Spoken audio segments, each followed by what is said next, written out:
Ассаламу алейкум, урматтуу мекендештер.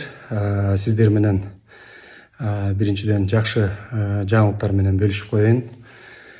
Урматтуу президентибиздин тапшырмасына ылайык, андан сырткары Тышкы иштер министрлигинин жетекчилигинин тапшырмасына ылайык биздин элчилик Сауд Арабиянын Flynas авиа компаниясы менен сүйлөшүүлөрдү жүргүзүүнүн негизинде, Кудай буюрса, эртеге 4-марттан баштап Жидда Ош шаарына жумасына 3 жолу түз аба каттам кайрадан өзүнүн авиа каттамын учура баштайт. Бул биринчи күндөрү, үчүнчү жана жума күндөрү жумасына 3 жолу Жиддадан Ошко. Бул албетте эң биринчи кезекте буга чейинки билети бар жарандарыбыз отурат.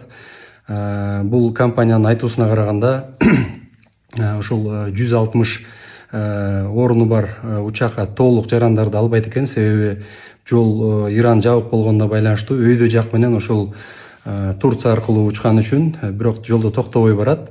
Жол узактыгына байланыштуу күйүүчү майдын көп чыгым болгонуна байланыштуу дагы ушу көп нагрузка кылбай 100гө жакын жаранды алабыз деп атышат. Биринчи кезекте ушу билети буга чейинки барларды, ушу Flynaска билет алгандарды, андан сырткары биз дагы суранып атабыз, ошол биздин өтө кеткенге муктаж болгон жарандарыбызды дагы алуусун дагы карап жардам беребиз деди, Кудай буюрса. Андан кийин Жидда Бишкек боюнча учуу каттамдарды да Кудай буюрса жакынкы күндөрдө жандандырабыз деди.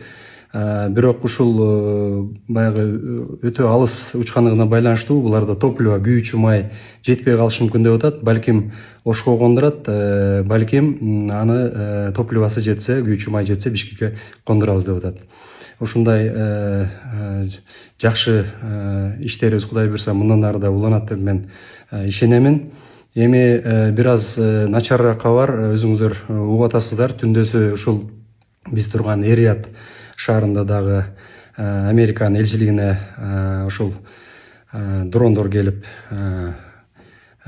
тийди. Тилек каршыларды абада жок кылуу аракеттери Сауд тараптан болду. Бирок ошого карабастан бул жакта биздин элчилик толук кандуу ишин алып барып атат.